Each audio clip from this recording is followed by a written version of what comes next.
Thank you so much for joining our interview series. Let me start right away with the first question. Okay. In your recent writings, you stress the fragility of checks against authoritarian drift and note how today's rulers raise the cost for defenders by targeting courts, media, and NGOs. What, in your view, makes this current wave of populist-fueled democratic backsliding distinct from earlier authoritarian surges, particularly in the subtler tactics of regulation, funding, and legal harassment? Well, yeah, I'm not sure that it's completely unique, but clearly autocrats are learning from each other. And I think the current wave is characterized, foremost by what you might call, electoral authoritarianism. That is to say, autocratic leaders who still want the legitimacy of an election, but are using, the steps of the autocrat's handbook to undercut the checks and balances on their authority and to tilt the electoral playing field in their direction. And so it's pretty straightforward what they do. They go after the various, potential checks on their authorities, whether it's the courts or lawyers, journalists, academics, civil society, and they use various techniques to undercut their independence. With the media, it could be that media outlets are owned by larger corporate conglomerates, which are vulnerable to governmental pressure. We're seeing that in the United States right now. It could be regulations that try to make it harder for civil society to secure funding, particularly from abroad. It could be sometimes, just, attacks by withholding funding and the like, which we're seeing Trump do with universities. They're variations on the theme, but the aim is always to stymie and weaken these elements of democracy. Because democracy is not just elections. Democracy is, the range of freedom of expression and association and assembly, as well as the rule of law that holds a leader subject to the law and to the rights that it embodies. And these autocrats aim to undercut those checks. It's pretty clear. Right. You have argued that coalitions of mid-sized states beyond the West can sometimes defend human rights more effectively than major powers, arguing leverage towards countries like India, Brazil, South Africa, Japan, and even China. 2 decades on, do you still see these plural centers of pressure as the backbone of rights defense? Or has today's fractured multilateralism intensified authoritarian entrenchment, the rise of populist geopolitics blunted that strategy? And what would an updated map of leverage look like? Well, I wouldn't say that the coalitions are better than the major powers, but that they can substitute for the opposition of the major powers. And at this stage where the US government has essentially stopped promoting human rights, I don't think we should just, throw in the cards and give up. We've had various cases in the past in which coalitions of governments have made up for the lack of or the opposition of the US government, not to mention, the Soviet or the Russian government or the Chinese government, et cetera. And I describe this in my book, Righting Wrongs, where repeatedly coalitions of democratic rights-respecting governments, when they banded together, have had the moral authority to overcome superpower opposition. That's what happened initially with the treaty to ban landmines, which all the major powers opposed, but nonetheless a group of about 60 governments, a coalition that Human Rights Watch and our colleagues very much built, they overcame that opposition. And we ended up sharing the Nobel Peace Prize for that effort. Something very similar happened with the creation of the International Criminal Court. You may remember the Clinton administration was dead set against a court that could even theoretically prosecute an American. That was not our idea of justice. And the US, in the end, lost the final vote in Rome in 1998 by a vote of 120-7. So it was an overwhelming victory for the rule of law. More recently, in my book, I described, for example, how, despite a lack of any assistance, if not opposition from Washington, a group of governments led by the Netherlands secured oversight from the UN Human Rights Council of the Saudi-led coalition's bombing in Yemen and made a huge difference in terms of saving civilian lives. Another coalition involving Germany, France, and Turkey pressured Putin in March 2020 to stop bombing the 3 million civilians in Idlib province in Syria, the last area at the time held by the armed opposition. So these are just some among many examples where coalitions of governments can very effectively defend rights, not only without Washington, but often despite the opposition of Washington. Right. Since major powers like US, Russia, and China routinely instrumentalize human rights for geopolitical ends, how should NGOs and the broader rights community rethink their strategy, balancing naming and shaming with ally seeking, while avoiding the slide from principled engagement into complicity in populist or authoritarian projects? Well, I mean, the idea that governments instrumentalize human rights is nothing new. I mean, this has always happened.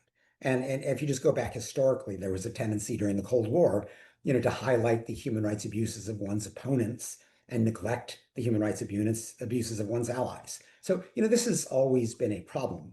I think the role that NGOs should play is, to be principled. That is to say, to ensure that our work doesn't distinguish between perceived friend and foe, but that we apply the same standards to everybody. That enhances the capacity to shame, because people understand that when a human rights groups condemn somebody, when we spotlight a government's abuse, we're not pursuing some geopolitical strategy. We are pursuing a universal principled effort. Now, shaming is never the only thing that human rights groups do. We also enlist influential allies to try to put diplomatic or economic pressure on a target government. And I describe this in my book. These are important supplements to the process of shaming. The fact that governments are selective in their defense of human rights does undermine their credibility, but doesn't preclude our ability to enlist them, because frankly, nobody is consistent. And so, frankly, we try to enlist allies where we can, push them to be more principled, but we don't have a rule that you've got to be perfect before we enlist you, because then we'd enlist nobody. We've got to be a bit more pragmatic than that and try to maximize pressure on a target government from any credible source that we can find. Right. Trump's open admiration for autocrats such as Putin, Bolsonaro, Erdogan, and Netanyahu blurs distinctions between democracy and authoritarianism, while also resonating with a global populist style that treats rights as obstacles to people's will. To what extent has Trump shifted the normative boundaries of US foreign policy on human rights? And what does this mean for wider contest between populism and rights-based democracy? Well, first, I would not say that Trump is blurring the distinction between democracy and authoritarianism. He's just embracing authoritarianism. I don't think anybody thinks that, because Trump embraces Putin, that suddenly Putin's a Democrat. I mean, that's crazy. So it's just, Trump, who is an aspiring autocrat, admires people who have, managed to secure autocratic powers themselves. That's what he does. Now, we obviously have to push back against that. Again, this is a bad period for US foreign policy. It's not the first time things like this have happened. I think back to the George W. Bush administration, where the so-called global war on terrorism became an excuse not just to support abusive governments, but to actually engage in severe human rights abuses by the US government itself. The systematic torture, the use of Guantanamo for endless detention without trial. So, we've seen this flouting, this unwillingness to abide by human rights standards emanating from Washington in the past. I think our job in the human rights movement is to spotlight, where there is complicity in human rights violations or responsibility for human rights violations, where the government is behaving inconsistently, and to try to, push for that to be slightly less inconsistent. And fortunately, the American people, and I think this is true for people around the world, actually want a more consistent human rights policy. And so there is value in spotlighting that inconsistency, because then leaders like Trump pay a political price. And when he is seen as, aiding and abetting genocide in Gaza, we see how that is already affecting US public opinion. People are turning against Israel. They're upset with the unconditional US support for Israel. And we've seen Trump reacting to that somewhat already, not sufficiently. But I think that this effort is worthwhile because this is how ultimately we can get Trump to, do the one thing that would end the genocide, which is to stop, to suspend or condition the massive US arms sales and military aid to Israel until the genocide stops. Right. You have argued that democracy without rights is easily gamed by despots masquerading as democrats. After the ICJ advisory opinions and an emboldened ICC, can international courts still constrain leaders amid intensified lawfare and sanctions against judges and prosecutors? What insulating reforms, treaty, funding, travel protections matter most? Well, there's a lot in that question. So let me try to dissect it a little bit. I mean, first, when despots masquerade as Democrats, what this means is they still hold periodic elections, but they're trying to tilt the playing field so much that the election becomes meaningless. Now, this can be a dangerous endeavor. If you look at, for example, Viktor Orban today in Hungary or Erdogan in Turkey, they are classic autocrats who are trying to still have competitive elections, but with very severe limitations. And Orban today is facing a very serious challenger in Peter Magyar, who is, charismatic, who's united the opposition. It may not work for him.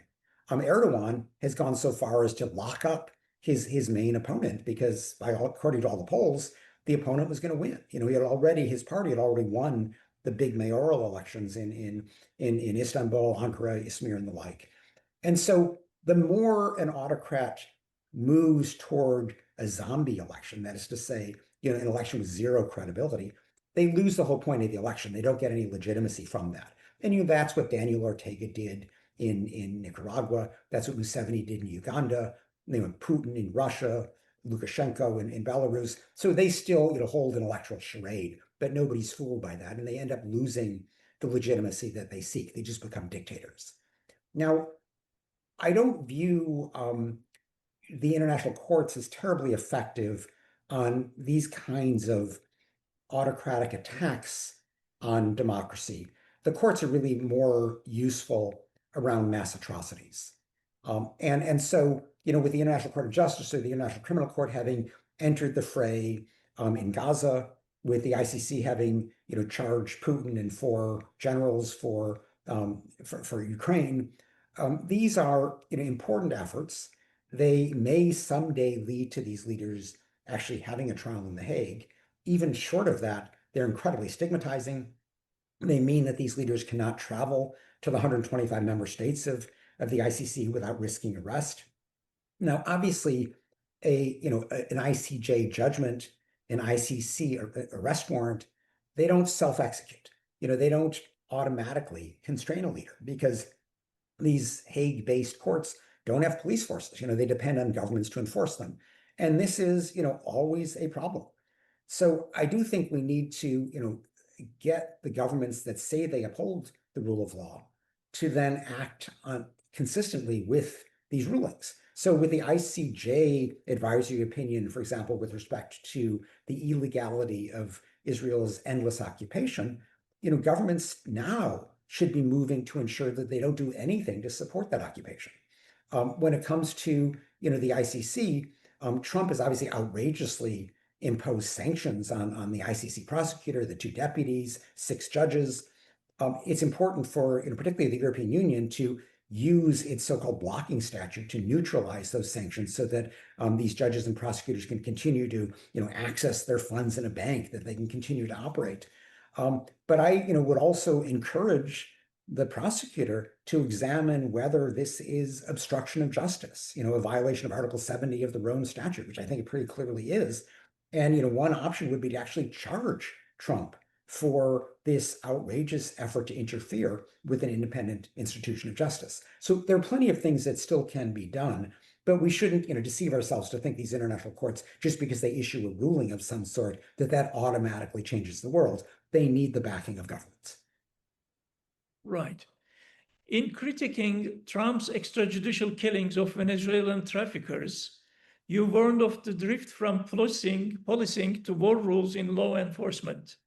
If such precedents take hold, turning metaphorical wars on drugs or terror into literal grounds for lethal force, what global spillovers do you foresee? And what bright line doctrines should civil society insist to prevent their entrenchment? Well, first, let me just explain the two sets of rules that govern the use of lethal force. In war, you're allowed to shoot the combatants on the other side. And unless they're surrendering or injured and somehow outside of combat, you can shoot to kill. There's no duty to detain them. But in law enforcement situations, it's almost the opposite. You can use lethal force only as a last resort to meet an imminent threat of death or serious physical injury. So an extremely limited use of lethal force. Otherwise, the duty is to arrest and prosecute. Now, Trump has just ignored that distinction. And he has declared, Venezuelan suspected drug traffickers. We have no idea who these people are, but he's just now, with 3 different boats, blown up and killed the people in them, just on the say-so that they're drug traffickers. But being a drug trafficker doesn't make you a combatant. There's no war. There's no armed conflict there. These people are, if you believe what Trump says, committing a crime, and they should be arrested and prosecuted. The U.S. Coast Guard is completely capable of interdicting these boats, detaining the people, bringing them to Miami or wherever and prosecuting them. So Trump is ignoring these strict law enforcement rules on the use of lethal force and just declaring that this is a war, therefore I can shoot to kill people. Now, that's an incredibly dangerous precedent because he could call anybody, a combatant or a terrorist, which he uses as a synonym, even though it's not. Even a terrorist is a criminal who needs to be prosecuted, not just blown up. So we have to be very careful because what's to stop him from, declaring, a war on civil society or a war on the political opposition and suddenly start killing people? So this is a very dangerous precedent. Even though, people don't love drug traffickers, it's important to start with the initial case. Even though they are suspected drug traffickers, they should not be just blown up. They have a right to be detained, charged, and prosecuted if what the administration says is true, that they are drug traffickers. So that's why I think it's very important that we not allow, the metaphorical war on drugs or what have you, the war on terrorism, to become a real war, and to substitute the very limited rules for the use of lethal force in law enforcement situations, have that be substituted by the much more permissive rules for using lethal force in a genuine armed conflict, which this is not. Right. You have tracked how strongman admiration and majoritarian claims corrode protections for minorities and migrants. Has Trump's second term normalized an executive theory of unfettered discretion that will outlast him in U.S. foreign policy? And how should allies signal cost early to deter that stickiness? Well, I think, as you're suggesting in your question, populist autocrats frequently rally support by trying to demonize some unpopular minority in their country. And it could be immigrants, it could be LGBT people, it could be Muslims. It varies from country to country. It is, very important to push back against this. Typically, they do this to divert attention from their lack of a political program to really address the economic and political needs of their base. So typically their base is, sort of the ethnic majority working class of the country. And when you start seeing people demonizing immigrants or demonizing LGBT people, you're almost guaranteed that there's no program to help the working class. Trump is a perfect example. He loves to demonize immigrants. Then he puts forward this, huge economic plan, which basically cuts taxes for his cronies while eliminating health care for many people who need it. So this doesn't help the working class. It decimates the working class. It's important to sort of show this sleight of hand, this effort to use the demonization of an unpopular minority to trick people into not paying attention to what's really going on with the economic policies of a government. Now, what's the best way to push back against this? Obviously, to defend the rights of these minorities, not to pretend that an attack on some unpopular minority stops there. In fact, I often treat attacks on LGBT people as the canary in the coal mine for broader attacks on civil society. That almost always follows. And so we should recognize this path that populist autocrats are going down and nip it in the bud, not accept the beginnings of it just because the victims may not be that popular, but we should recognize that this is, a well-trodden path, and we needed to stop it at the beginning. Right. You have described Trump's flood the zone strategy, overwhelming opponents and institutions with constant shocks, as a hallmark of autocratic playbooks. From the resistance you have observed, what lessons prove transferable to other democracies under stress, and which were context-specific wins? Well, I'm not sure that Trump's flood the zone strategy is typical. I think it's pretty unique to Trump. And, it characterized particularly his first few months in this second term, where, there was one outrage after the other, day after day after day. And you're busy responding to yesterday's outrage, and suddenly there's a new one today, and people just didn't know where to start. Now it's slowed down a bit, but he's continuing to use that, trying to find some new thing to do, every few days to try to divert attention from what he had done in the past. The key is, for the different targets of these efforts, not to let themselves be overwhelmed, but rather to band together and orchestrate a coordinated defense. And we didn't always see that in the United States. For example, certain universities like Columbia cut deals with the Trump administration. Others have now been more principled and are joining together. Some of the big law firms cut deals with Trump. Others have been more principled and are now winning in court and fighting back. Trump is now threatening civil society. A lot of the big progressive private foundations have banded together, issued a joint statement saying, you're not going to be able to divide us. We're going to fight back collectively. That kind of collective response, the refusal to, allow Trump to pick you off one at a time, the way he's done, for example, with media outlets, is essential for succeeding. Because if the powerful government can go after one victim at a time, the victims usually lose.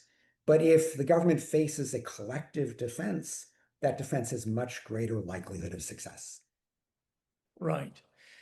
Trump's sanctions on the ICC, aimed at blocking investigations of Israel and US officials, highlight how powerful states can obstruct accountability through jurisdictional caveats and intimidation. What does this precedent mean for the enforceability of international criminal law, and what enforcement pathways remain viable to safeguard prosecutorial independence? Well, when you say jurisdictional caveats, I think what you're referring to is that the Trump administration, like the US government for much of the last 20 plus years, has objected to the International Criminal Court's so-called territorial jurisdiction. That is, the court can prosecute anybody who commits a crime on the territory of a member state. And going back to the Clinton administration, the US government hated that because it meant that the US, that American military personnel could theoretically be prosecuted if they committed a crime on the territory of a member state. That's why the US government was so outraged, the first Trump administration, when the International Criminal Court opened an investigation into Afghanistan, because there was fear that the Bush-era torturers, many of whose worst crimes were committed in Afghanistan, might be subject to prosecution. Now, that turned out to be a theoretical concern, but that's the territorial jurisdiction that the US government has always objected to. Now, ironically, when that same territorial jurisdiction was used by the ICC to charge Putin for crimes committed in Ukraine, everything changed. Biden called it justified. Lindsey Graham, the leading Republican senator who's always opposed the ICC, said, I've changed my mind. We support the ICC now. He pushed through a unanimous resolution in the Senate upholding what the ICC had done. And that remained the case until that same territorial jurisdiction was used to charge Netanyahu for crimes committed in Gaza, in Palestine, a member state. And then suddenly it was back to outrage. So, the US position has been utterly unprincipled. Fortunately, nobody else accepts that. As I mentioned, the US lost its efforts to prevent this territorial jurisdiction in Rome at the outset by a vote of 120-7. So this is a losing proposition. And I think the key is for the 125 member states to reaffirm their support for this territorial jurisdiction. Because, of course, a state should be able to say, in a time of crisis, if our courts are not working, if we can't prosecute people who commit crimes on our territory ourselves, we should be able to delegate that power to the ICC. That should be an inherent aspect of any state's sovereignty. And for the US to say, oh, well, because we're an American, we can commit a crime on your territory with impunity. I mean, that's crazy. If I, as an American citizen, were to go to Brussels and murder somebody, is it an affront to American sovereignty if Belgium prosecutes me? Obviously not. So why is it an affront to American sovereignty if somehow because of extreme circumstances, Belgium has to delegate that prosecutorial power to the ICC? This is normal. But the US, basically wants American exceptionalism when it comes to the rule of law. Nobody buys that, and government should find ways to push back. Right. You have suggested Trump's transactional ego, the vanity lever, can sometimes be used to pressure him on rights.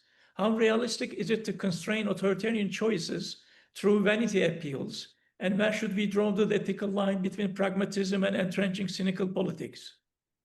Well, I mean, what I've written about is, if you approach Trump frontally and say, support human rights, he'll probably look at you and say, what are those? This is not a guy who is going to openly support human rights. But as I describe in my book, the process of shaming, has to always look at the target and figure out, what do they care about?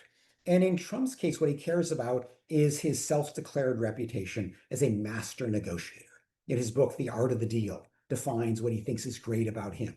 And so I think that gives us some leverage. One, he wants a Nobel Peace Prize.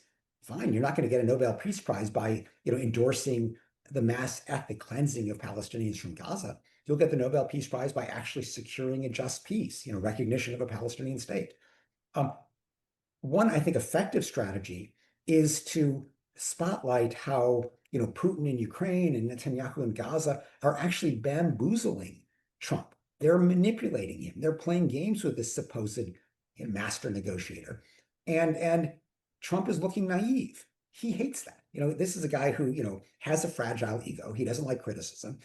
If people are laughing at him, ridicule is horrible when you're an autocrat.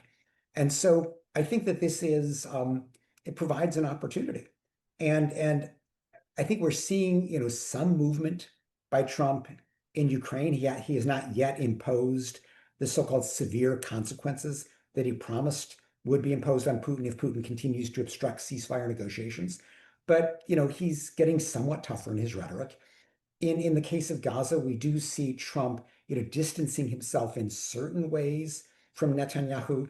For example, rejecting Netanyahu's false claim that there is no starvation in Gaza, criticizing Netanyahu for attacking the Hamas negotiators in Qatar, twice imposing temporary ceasefires on Netanyahu in Gaza. So there is some distance there.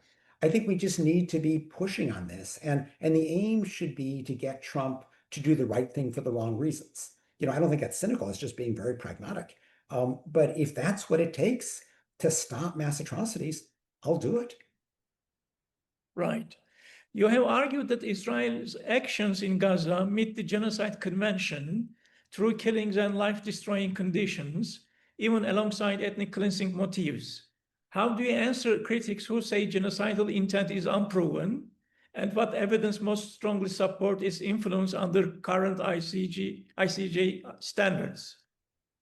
Well, if you look at either the extent of the killing or the imposition of conditions of life that are designed to destroy in whole or in part an ethnic or national group, what's going on in Gaza is clearly genocide. And I think at this point, the clearest example is just, this imposition of mass starvation, of mass deprivation, the wholesale destruction today of Gaza City, but, overall, all of Gaza. The aim quite clearly is to make Gaza unlivable so that, it becomes humane to then force everybody out into Egypt. Because, the ultimate aim here is ethnic cleansing. The ultimate aim is to supposedly solve the Israeli-Palestinian conflict by getting rid of the Palestinians, first in Gaza and then later in the occupied West Bank.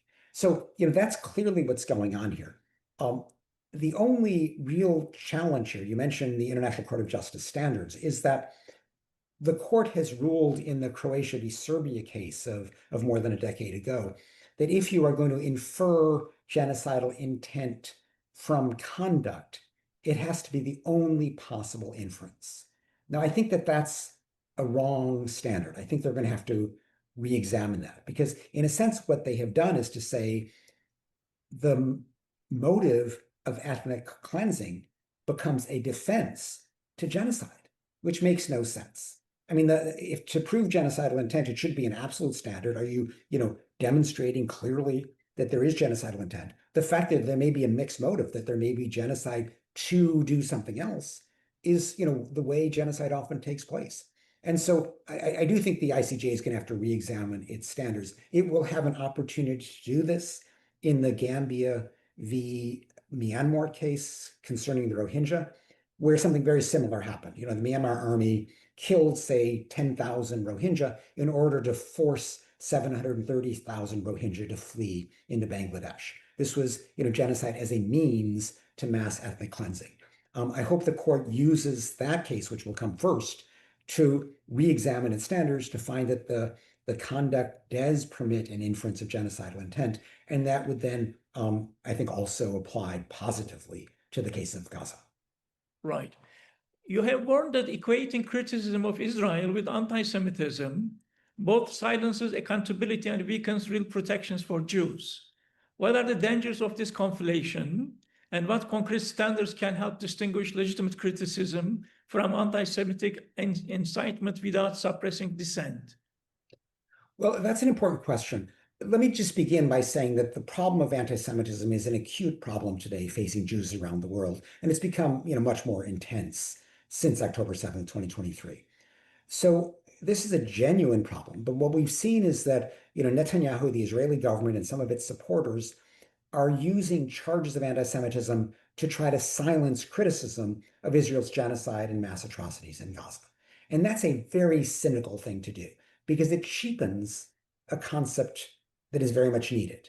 Because if people come to see claims of anti-Semitism as just an effort to change the subject and to defend Israel's inexcusable conduct in Gaza, people are going to get cynical about anti-Semitism when we need it to be a viable concept. And in a sense, what Netanyahu and his supporters are doing is sacrificing Jews around the world for the benefit of the Israeli government. They're basically saying, we're going to throw you Jews around the world under the bus. Who cares if you face anti-Semitism? Who cares if we're cheapening this concept? All we care about is defending the Israeli government. That's a horrible thing to do. But that, in essence, is what the Netanyahu government is doing.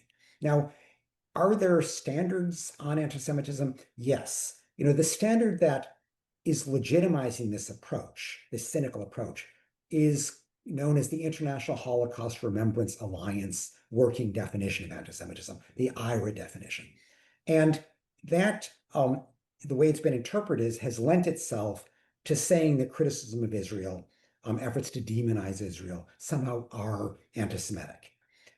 There are two far superior definitions of anti-Semitism. One is called the Jerusalem Declaration. The other is the Nexus document. And the reason that they're superior is that they make explicit that mere criticism of Israeli misconduct is not anti-Semitism.